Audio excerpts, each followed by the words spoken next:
কিরে, বাবার ওষুধগুলো এনেছিস?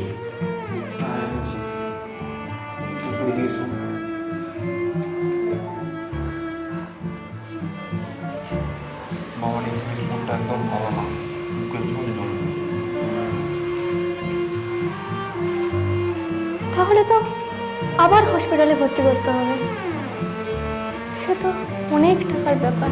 সেটাই তো ভাবছি, এতগুলো টাকা জোগাড় করবো তার থেকে। মায়ের বেলায় তো তুই তো এক একটা গয়না দিয়ে দিয়েছিলিস।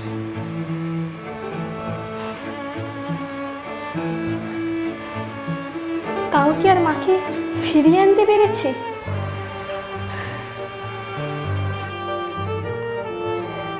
তুই চিন্তা করিস না, সব ঠিক হয়ে যাবে।